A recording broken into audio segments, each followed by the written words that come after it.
ঢাকা ইউনিভার্সিটিতে ভাইয়া চান্স পাইতে চাও, ডেফিনেটলি তোমাকে পাস মার্কটা ইনশোর করতে হবে। তুমি যদি শুধুমাত্র পাস করতে পারো তাহলে তোমার ঢাকা বিশ্ববিদ্যালয়ে চান্স পাওয়ার পসিবিলিটি ভাইয়া 90% উপর চলে যাবে। ফিজিক্সের ক্ষেত্রে জাস্ট তুমি করো গ্রাফ বক্স এবং উদাহরণগুলো এক্সেলের বই থেকে দেখো, এবং যে কাজটা তুমি করবা ঢাকা বিশ্ববিদ্যালয়ের বিগত বছরে যতগুলো প্রশ্ন আসছে এটা পড়ে ফেলো, এবং আগে থেকে মানসিক প্রস্তুতি রাখো। ফিজিক্সে তুমি সবগুলো পারবে না, কিছু প্রশ্ন তোমাকে ছেড়ে দিতে হবে, এবং ওই ছেড়ে অংশটা কভার করবা কেমিস্ট্রি দিয়ে। কেমিস্ট্রি সব তুমি পারবে না, কেমিস্ট্রি যে 8 থেকে 10 প্রশ্ন সহজ আসবে। এমসিকিউতে এই জায়গায় তুমি একটা সুযোগ নিবা, এবং রিটেনের ক্ষেত্রে তুমি সব পাবে না, রিটেনের ক্ষেত্রে তুমি 10 এর মধ্যে পাস পাইলা, কোনো সমস্যা নাই। এই দুইটা জায়গায় তুমি স্টিল এখন খেলার মধ্যে টিকে আছো, জাস্ট তোমাকে একটু বিশ্বাস করতে হবে। কেন 37 ঠিক আছে। তো এই যে তোমার এমসিকিউতে তোমার আগে রাখা লাগবে 37 এর আশেপাশে, কারণ তোমার যদি এমসিকিউতে ভালো নাম্বার না থাকে তোমার রিটেন খাতা দেখবেই না। তো সেই ক্ষেত্রে আমার এমসিকিউতে 60 আছে, এই 60 এর মধ্যে আমি 37 কাট করতে পারি, আর এইদিকে যদি আমি মোটামুটি একটা নাম্বার নিয়ে আসতে পারি, দেখো 5 6 11 5 6 11 12 13 14 15 16 17 18, তাহলে এখানে যদি আমি 18 পাই তারপরেও কিন্তু আমার চান্স পাওয়ার ভালো একটা সুযোগ রয়েছে। শেষ 5 দিনে ঢাকা বিশ্ববিদ্যালয়ে চান্স পেতে তোমাকে যে টেকনিকগুলো অ্যাপ্লাই করতে হবে সেই টেকনিকগুলো আজকে আমি তোমাদেরকে শেয়ার করার চেষ্টা করব। তো একটা বিষয় তোমাদের শুরুতেই বলি, যারা ভালো স্টুডেন্ট বা যারা আগে থেকে ভালো মতো প্রিপারেশন নিয়েছে তারা তো এমনিতেই ঢাকা বিশ্ববিদ্যালয় বলো বা অন্যান্য যে পরীক্ষাগুলো রয়েছে সবগুলো জায়গায় তারা এমনিতেই চান্স পাবে। সত্যি কথা ভাইয়া, যারা পড়াশোনা করছে বা যাদের প্রিপারেশন ভালো ওরা চান্স পাবে, বাট আমি সেই সকল স্টুডেন্টদেরকে নিয়ে কাজ করার ট্রাই করি যাদের প্রিপারেশন এখনো ভালো না, বা যারা এখনো হতাশার মধ্যে রয়েছে, বা যারা এভারেজ স্টুডেন্ট, যাদেরকে একটু ধাক্কা দিলে যারা হয়তো শেষ মুহূর্তে একটু ইফোর্ট দিয়ে তাদের একটা সিট ইনশিওর করতে পারবে। সো তাদেরকে নিয়ে যেহেতু সবসময় কথা বলার চেষ্টা করি, আজকে আমি ওভারঅল তোমাদের একটা গেম প্ল্যান দিব যে এবছর ঢাকা বিশ্ববিদ্যালয়ের প্রশ্নপত্র কেমন হইতে পারে, এবং তুমি এখানে কত মার্কস পাইলে চান্স পাবা, এবং 4টা যে subject physics chemistry math biology এই জায়গাগুলোতে তোমার অ্যাপ্রোচ কেমন হবে। তুমি যদি এখন থেকে ভাইয়া দেখো, যেহেতু খুব বেশি সময় বাকি নেই, যখন ভিডিও শুট করতেছি বা যখন তুমি দেখবা সর্বোচ্চ 3 থেকে 4 দিন তোমার হাতে সময় থাকবে। তো এই 3 থেকে 4 দিন তুমি কোন কাজগুলো বেশি বেশি করবা আমি সেই জিনিসগুলো তোমাদেরকে বলার চেষ্টা করব।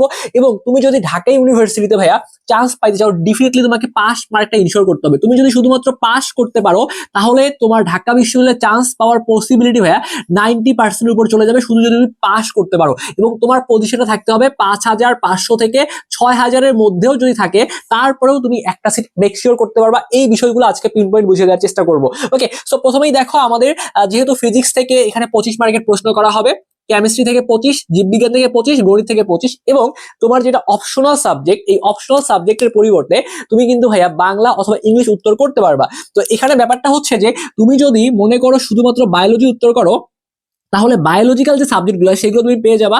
আবার তুমি যদি এখানে ম্যাথ উত্তর করো তাহলে ইঞ্জিনিয়ারিং সাবজেক্টগুলো পেয়ে যাবা। আর ম্যাথ প্লাস বায়োলজি দুইটাই যদি উত্তর করো তাহলে ঢাকা বিশ্ববিদ্যালয়ে সব মিলিয়ে 1800 এর উপরে আসন সংখ্যা রয়েছে এই ইউনিট থেকে।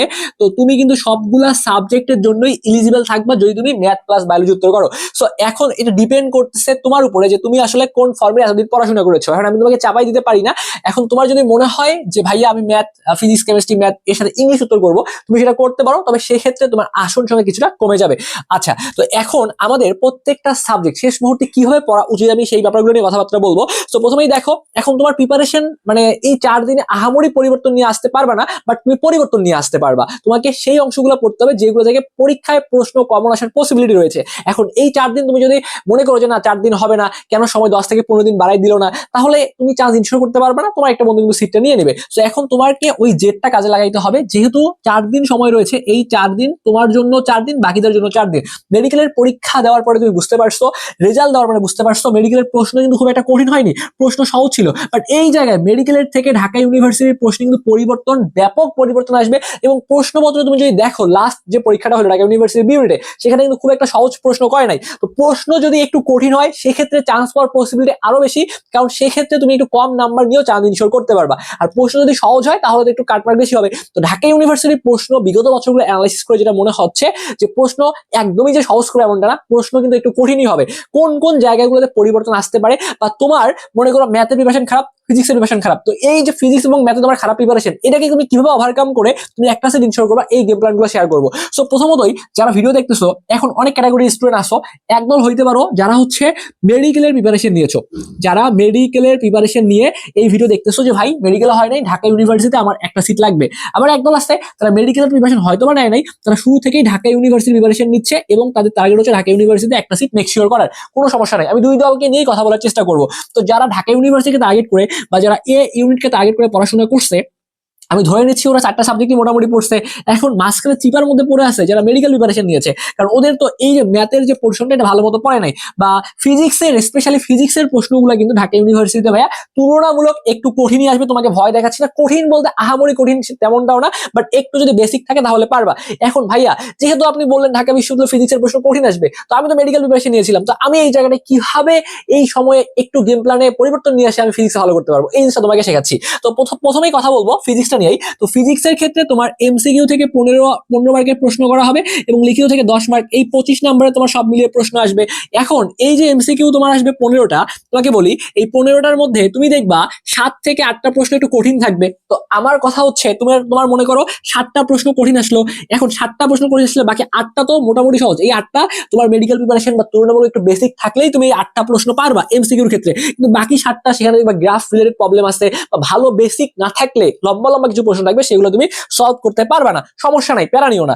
আবার দেখবা ফিজিক্সের তুমি যখন এমসিকিউ শেষ করে রিটেনে যাবা, এই রিটেনের যে 10 মার্ক, এই 10 মার্কের মধ্যে তুমি দেখবা যে তুমি হয়তো 2 থেকে 3 মার্ক শুধু পাচ্ছ, বাকি 7 মার্কের তুমি উত্তরই করতে পারতেছো না। তো এটা দেখো ভয় পাওয়ার সুযোগ নাই, তুমি এই রকম কন্ডিশনও যদি হয় তারপর চান্স পেতে পারো ভাইয়া। কেন পেতে পারো এগুলো অনেকেই জানে না, কারণ অনেকেই পরীক্ষার হলে বসে হাল ছেড়ে দেয়, ফিজিক্সের প্রশ্ন পারতেছে না, এই আমার কিন্তু চান্স হবে না। ভাই তোমার মধ্যে এখনো সম্ভাবনা রয়েছে, সাবজেক্ট তো 4টা, একটা সাবজেক্ট ভালো পারলে বা একটা সাবজেক্ট তুমি একটু খারাপ করছো এই জন্য চান্স মিস হয় না। তুমি যদি 4টার মধ্যে 4টাতেই খারাপ করো তাহলে তোমার চান্স মিস হতে পারে। এবং তুমি যদি 4টার মধ্যে বায়োলজি ভালো পারো তাহলে বায়োলজি যদি আগে নাও। এই গেম প্ল্যান গুলো শেয়ার করবো ভাইয়া, এই জন্যই লিখে রাখছি, একটু আমাকে সময় দাও। তো ফিজিক্সের ক্ষেত্রে আমাকে যে কাজটা করতে হবে, আমি তোমাকে যেটা বললাম, এই 15 নম্বরের মধ্যে তোমার যে 7টা প্রশ্ন সহজ আসবে এমসিকিউর ক্ষেত্রে, এই 7টা তোমাকে পারা লাগবে, এবং যে 2 থেকে 3 মার্ক তুমি সিকিউ বা রিটেনের মধ্যে পাচ্ছ, ওই মার্কটা তোমার ছেড়ে দেওয়া যাবে না, ওই মার্কটি তোমাকে মেক শিওর করতে হবে। তো এই ফিজিক্সটা ভালো করার জন্য তুমি শেষ সময় একটা কাজই করো, শুধুমাত্র তুমি যদি ঢাকা ইউনিভার্সিটি, রাজশাহী, জাহাঙ্গীর, চট্টগ্রাম বা ঢাকা ইউনিভার্সিটি বিগত বছর যত প্রশ্ন আসছে এইগুলো যদি বেসিক সমাধান করে যেতে পারো,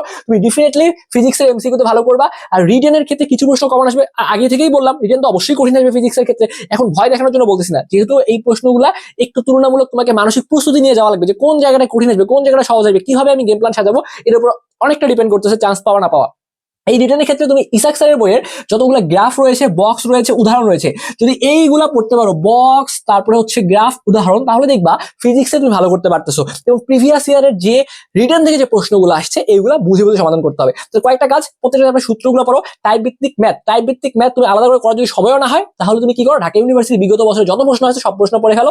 ইসাক স্যারের বই থেকে ছোট ছোট বক্স, গ্রাফ, উদাহরণ এগুলো পড়লেই ফিজিক্স তোমার কাভার আপ হয়ে যাবে। এবং আগে থেকেই যদি মানসিক প্রিপারেশন নিয়েছো যে এমসিকিউ 15টার মধ্যে 7টা সহজ, 8টা কঠিন আসতে পারে, কঠিনটা বাদ সহজ যেটা আসতেছে ওইটা দিয়েই আমাকে চান্স ইনশোর করতে হবে। কিভাবে ইনশোর হবে সেগুলো তো পিন পয়েন্ট বুঝিয়ে দেবো, কারণ চান্স পাওয়ার জন্য তোমাকে 100-র মধ্যে 100 পাইতে হবে না, ঠিক আছে? এটাই হচ্ছে সব থেকে বড় টুইস্ট এই জায়গাটার মধ্যে। এরপরে আসো রসায়নের ক্ষেত্রে কি করবা। রসায়নের ক্ষেত্রে তোমার যে এমসিকিউ থেকে কয়টা প্রশ্ন আসবে, এমসিকিউ থেকে 15টা প্রশ্ন আসবে। তো এই 15টা প্রশ্নের মধ্যে দেখবা যে 8 থেকে 10টা এভারেজ প্রশ্ন আসছে, এবং এই 8 থেকে 10টা কোনো না কোনো বিশ্ববিদ্যালয়ের প্রশ্ন ব্যাংকে 100% আছে, অথবা অনুশীলনী থেকে তুলে দিয়েছে। তো তোমাকে এই প্রশ্নগুলোই টার্গেট করতে হবে, যে কোন প্রশ্নগুলো অনুশীলনী থেকে আসছে, কোন প্রশ্নগুলো কোশ্চিন ব্যাংক থেকে তুলে দিয়েছে, এইগুলো তোমাকে পারতে হবে। এবং রসায়ন দিয়ে তোমাকে চান্সটা অনেকাংশে মেক শিওর করতে হবে। তো এখানে তোমার এই যে 8 থেকে 10টা সহজ এইগুলো তুমি পারবা। এবং রিটেনের ক্ষেত্রে তোমাকে যে কাজটা করতে হবে, যে 10 মার্ক আসবে, এই 10-এর মধ্যে 10 না পাইলেও তোমাকে মোটামুটি একটা নাম্বার ইনশিওর করতে হবে। এটা নিয়ে আমি কথাবার্তা বলবো। এটা করার জন্য তুমি হাজারি স্যারের বইয়ের যতগুলো অনুশীলনীর প্রশ্ন রয়েছে এই অনুশীলনীর প্রশ্নগুলো মুখস্থ করে ফেলো, ঢাকা বিশ্ববিদ্যালয়ের প্রশ্ন ব্যাংকে যে প্রশ্নগুলো আছে এগুলো পড়ে ফেলো, এবং এখান থেকে ছোট ছোট যে ম্যাথ গুলো আছে ভাই, এই ম্যাথ গুলো তোমাকে দেখতে হবে। তো এইগুলো পাবা কোথায়, বিভিন্ন ইউনিভার্সিটির প্রশ্ন বা ঢাকা ইউনিভার্সিটির প্রিভিয়াস প্রশ্ন দেখলেই পারবা। তো একটু সামারি করি ভাই, যেহেতু সময় খুব বেশি নেই, সামারি করি যে ফিজিক্সের ক্ষেত্রে জাস্ট তুমি করো গ্রাফ, বক্স এবং উদাহরণগুলো ইসাক স্যারের বই থেকে দেখো, এবং যে কাজটা তুমি করবা ঢাকা বিশ্ববিদ্যালয়ের বিগত বছরে যতগুলো প্রশ্ন আসছে এটা পড়ে ফেলো, এবং আগে থেকেই মানসিক প্রস্তুতি রাখো। ফিজিক্সে তুমি সবগুলো পারবা না, কিছু প্রশ্ন তোমাকে ছেড়ে দিতে হবে, এবং ওই ছেড়ে দেওয়া অংশটা কভার করবা কেমিস্ট্রি দিয়ে। কেমিস্ট্রি সব তুমি পারবা না, কেমিস্ট্রি যে 8 থেকে 10টা প্রশ্ন সহজ আসবে, এমসিকিউতে এই জায়গায় তুমি একটা সুযোগ নিবা। এবং রিটেনের ক্ষেত্রে তুমি সব পাবা না, রিটেনের ক্ষেত্রে তুমি 10-এর মধ্যে মনে করো 5 পাইলা, কোনো সমস্যা নাই। এই দুইটা জায়গা দিয়ে তুমি স্টিল এখনো খেলার মধ্যে টিকে আসো, জাস্ট তোমাকে একটু বিশ্বাস করতে হবে। কেন, তুমি আসল খেলাটা খেলবা হচ্ছে বায়োলজির ক্ষেত্রে। যেহেতু তুমি মেডিকেল প্রিপারেশন নিয়েছিলা, তো আমি মনে করি যারা মেডিকেল প্রিপারেশন নিয়েছে তাদের জন্য বায়োলজিটা খুব একটা প্যারা হওয়ার কথা না। তো এই বায়োলজির ক্ষেত্রে প্রত্যেকটা চ্যাপ্টার থেকে গুরুত্বপূর্ণ জাস্ট অংশগুলো পড়ো, যত টাইপের ব্যতিক্রম রয়েছে, বৈজ্ঞানিক নাম, সংখ্যামূলক তথ্য থেকে প্রশ্নগুলো আসে, এরপরে বিভিন্ন পর্বের যে তোমার বৈশিষ্ট্যগুলো পড়ছো সেইগুলা পড়ো, এবং দেখো যে ঢাকা ইউনিভার্সিটিতে বিগত বছর যতগুলা প্রশ্ন আসছে ওইগুলা দেখবা প্রশ্ন ব্যাংকে একটা করে বক্স থাকে যে এই প্রশ্ন আসছে এর রিলেটেড ব্যাখ্যা, এগুলা তো রিলেটেড ব্যাখ্যা যত এক্সাম্পল যত উদাহরণ সবগুলো যদি পড়তে পারো দেখবা যে বায়োলজি তুমি ভালো করতে পারতেছো। তো তোমার টার্গেট থাকতে হবে বায়োলজি ভালো করবা। সো এই জন্য তুমি অনুশীলনীর প্রশ্নগুলো তো মেডিকেলের জন্য পড়ছো, আবার ঘুরে ফিরে ওই অনুশীলনীর প্রশ্ন পড়ো, এরপরে যত পারো এমসিকিউ গুলো প্র্যাকটিস করো। প্র্যাকটিস করতে করতে করতে করতে তোমার যে কাজটা হবে, তোমার ওই যে বেসিক, ওই যে থিওরি, ওই যে আবুল হাসান আলিম স্যারের বইয়ের তথ্যগুলো এগুলো অটোমেটিক্যালি পড়া হয়ে যাবে। সো এক্সট্রা করে তোমাকে কিন্তু পড়া লাগবে না। তো এই জন্য বেশি বেশি প্রশ্ন সমাধান করো। এটা তোমাকে আমি প্রাইমারি লেভেলে একটা গেম প্ল্যান শেয়ার করলাম যে ফিজিক্স, কেমিস্ট্রি, ম্যাথ এবং বায়োলজি কোন কন্টেন্ট গুলো তুমি পড়বা।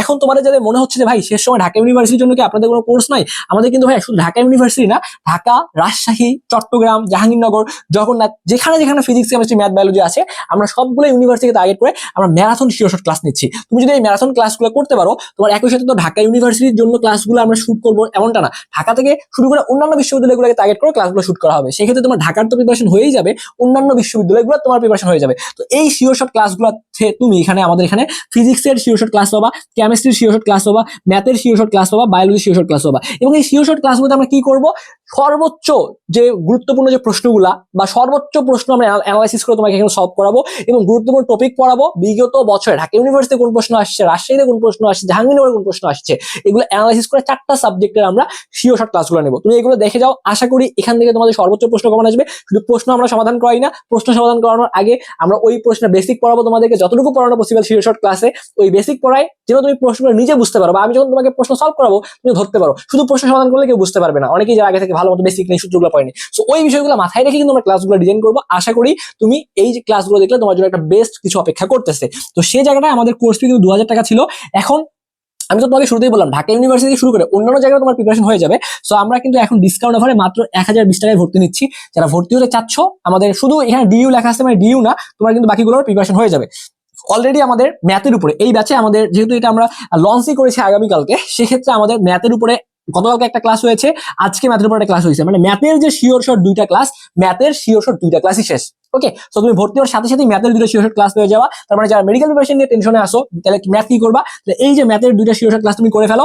এরপরে পর্যায়ক্রমে হয়তো বা 2-1 দিনের মধ্যেই আমরা সবগুলো ক্লাস শেষ করার ট্রাই করবো। ক্লাসগুলো আমি শুট করতেছি, ফিজিক্সের ক্লাসগুলো তোমাকে প্রোভাইড করা হবে, বায়োলজির ক্লাস প্রোভাইড করা হবে এবং একই সাথে তোমাকে কেমিস্ট্রি ক্লাসও প্রোভাইড করা হবে। ওকে, সো যারা ভর্তি হবা তারা হচ্ছে আমাদের এই যে নাম্বারটা দেখতে পাচ্ছ, এই নাম্বারে 1020 টাকা সেন্ড মানি করবা। সেন্ড মানি করে এই নাম্বারে হোয়াটসঅ্যাপে একটা মেসেজ করে বলবা যে ভাই আমি টাকা পাঠাইছি, আমাকে ঢাবির শিওর ক্লাসগুলো গ্রুপে ভর্তি করে দেন, বা আপনাদের ম্যারাথন যে ক্লাসগুলো চলতেছে সেইগুলো ভর্তি করে দেন। জাস্ট টাকা পাঠায় একটা মেসেজ করলেই হবে। ওকে, একটা স্ক্রিনশট দিও তাহলেই হয়ে যাবে, অথবা এই নাম্বারে হোয়াটসঅ্যাপে কথা বলে দ্রুত ভর্তি হয়ে যাও। এখন তোমাদেরকে আমি আসল গেম প্ল্যানটা দিব যে ভাইয়া কেন তোমাকে আমি বললাম যে তুমি সবগুলা সাবজেক্টে তোমাকে ভালো পারতে হবে এমনটা না, তুমি যদি 2টা সাবজেক্ট ভালো করে অ্যান্সার করে আসতে পারো তারপরে তুমি চান্স মেক শিওর করতে পারবা। এই বিষয়গুলো অনেকে জানে না। তুমি ম্যাথ পারো না, সমস্যা নেই, ফিজিক্স পারো না, সমস্যা নেই, ফিজিক্সের প্রশ্ন কঠিন আসছে, ম্যাথের তুমি 25টার মধ্যে পারো না, সমস্যা নেই, তারপরেও তুমি চান্স পেতে পারো। তুমি জাস্ট এই গেম প্ল্যানটা একটু দেখো আমার। এই যে বায়োলজি থেকে তোমার দেখো, আমি তোমাকে বললাম মেডিকেল প্রিপারেশন নিছো, তারপরে তুমি বায়োলজি ভালো পারো, বা ম্যাক্সিমাম স্টুডেন্ট বায়োলজি তো পারা উচিত, বায়োলজি তো পড়ে আসছো, কিন্তু মুখস্থ বিদ্যা, এখানে তো বোঝার কিছু নাই। হয়তো বা ফিজিক্সে ম্যাথে ছোট ছোট পোর্শন গুলো আসতেছে, মাথায় প্রেশার দিয়ে বের করে নিয়ে আসতে হচ্ছে, এগুলো পারো না, সমস্যা নাই, বায়োলজি তো পারো। তো এই বায়োলজি যে 15টা প্রশ্ন আছে, তোমার টার্গেট রাখা লাগবে কেউ যদি পারে বায়োলজি 15টার মধ্যে 13-14 ইজিলি কালেক্ট করা যায়। যেহেতু আমাদের এইদিকে প্রিপারেশন খারাপ, সো এই জন্য আমাদের বায়োলজিতে টার্গেট রাখা লাগবে এমসিকিউর মধ্যে আমরা 13টা কাইট করবো। এবং রিটেনের ক্ষেত্রে আমরা যে কাজটা করব, এখানে 10-এর মধ্যে আমরা 6 মেক শিওর করবো, তাহলে এখানে 13 এবং এখানে 6। এরপর কেমিস্ট্রির ক্ষেত্রে তুমি দেখো, কেমিস্ট্রি যেহেতু আমরা মোটামুটি পারি, তো সেক্ষেত্রে কেমিস্ট্রির ক্ষেত্রে আমরা এমসিকিউ 15টার মধ্যে 10টা কাইট করবো, 5টাই আমরা ভুল করছি। এবং যে 5টা ভুল করছি মানে কি, 5টা দাগাইনি, কঠিন ওইগুলো পারি না, সমস্যা নাই। আর যে 10টা কাইট করছি বা দাগাইছি সেটা অনুশীলনী থেকে আসছে বা বিগত বছরের কোনো একটা প্রশ্ন থেকে তুলে দিচ্ছে, এইগুলোই কাইট করছি। আবার রিটেনের ক্ষেত্রে 10-এর মধ্যে আমি 5 পাইছি, 5ই এখানে বাদ দিয়ে দিছি। ফিজিক্সটা যদি আমি ভালো মতো পড়ছি, বাট মেডিকেল প্রিপারেশন প্রশ্ন কঠিন আসছে, ওই জায়গাটা চিন্তা করে আমি এখানে 15টার মধ্যে বললাম না 7টা কঠিন 7টা বাদ, যে সহজ 8টা আসছে ওই 8টা খুঁজে বের করে এখানে আমি 8টা গাইড করছি এবং রিটেনের মধ্যে আমি 4 পাইছি। ওকে, তাহলে কত আসতেছে, 13 আর 6 এখানে সব মিলিয়ে তোমার চলে আসতেছে 19 চলে আসতেছে, 10 আর 5 এখানে 15 চলে আসতেছে, 8 আর 4 এখানে তোমার 12 চলে আসতেছে। এবং ম্যাথ যেহেতু ভাই আমি একদমই পারি না, ম্যাথের প্রশ্ন ফিজিক্সের প্রশ্ন ঢাকা ইউনিভার্সিটিতে কঠিন হবে, বাট তারপরেও চান্স পাওয়ার সুবর্ণ সুযোগ আছে। কেননা দেখো ম্যাথের মধ্যে তুমি গাইড করবা হচ্ছে, মনে করো ম্যাথের মধ্যে তুমি এই 15টার মধ্যে মধ্যে মাত্র তুমি কয়টা গাইড করবা, মাত্র মনে করো তুমি এখানে 6টা গাইড করছো, ঠিক আছে। আর এখানে তুমি রিটেনের মধ্যে 10-এর মধ্যে মাত্র 3 পাইছো, মানে 7ই বাদ। ওকে, তাহলে এখানে 6 আর 3 তোমার চলে আসছে 9 চলে আসতেছে। তাহলে এখন যদি আমরা টোটাল মার্কসটা হিসাব করি, 9 আর 2 11, 12 13 14 15 16, তাহলে এখানে 16 আর এখানে তোমার 9 চলে আসতেছে। 16 আর 9 হচ্ছে তোমার কত, 25, তাই না? 16 আর 9 25, তাহলে 25-এর এখানে তোমার 5 হাতে আছে 2, তাহলে 2 3 4 5, তাহলে দেখো তোমার সব মিলিয়ে 55 চলে আসতেছে। যদি আমি ভুল না করে থাকি, 9 15 16 17, 17 আর 9, ঠিক আছে 25।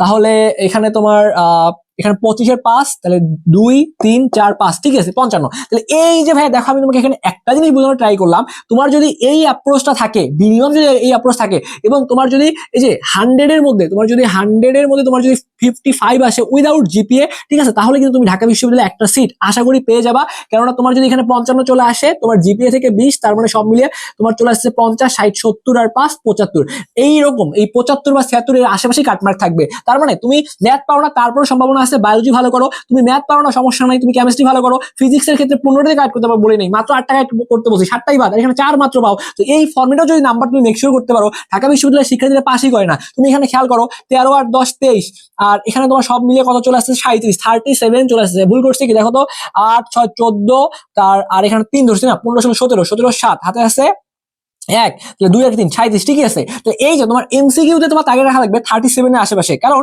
তোমার যদি এমসিকিউতে ভালো নাম্বার না থাকে, তোমার রিটেন খাতা দেখবেই না। তো সেই ক্ষেত্রে আমার এমসিকিউ যে 60 আছে, এই 60-এর মধ্যে যদি আমি 37 গাইড করতে পারি, আর এইদিকে যদি আমি মোটামুটি একটা নাম্বার নিয়ে আসতে পারি, দেখো 5 6 11, 5 6 11 12 13 14 15 16 17 18, তার মানে এখানে যদি আমি 18 পাই, তারপরেও কিন্তু আমার চান্স পাওয়ার খুব ভালো একটা সুযোগ রয়েছে। তো আমি ওভারঅল তোমাদেরকে একটা গেম প্ল্যান দিলাম, ওকে। আর তোমরা কিন্তু এই শিওর ক্লাসগুলো দ্রুত সময়ের মধ্যে ভর্তি হয়ে ক্লাসগুলো করো, আশা করি ভালো করতে পারবা। অলরেডি 2টা ক্লাস হয়ে গিয়েছে। তো এই যে বাকি যে ক্লাসগুলো হবে, ফিজিক্সের ক্লাস, কেমিস্ট্রির ক্লাস এবং হচ্ছে বায়োলজির ক্লাস, তো এই ক্লাসগুলো করে একটু পরীক্ষাটা দাও, আশা করি ভালো করতে পারবে, ওকে।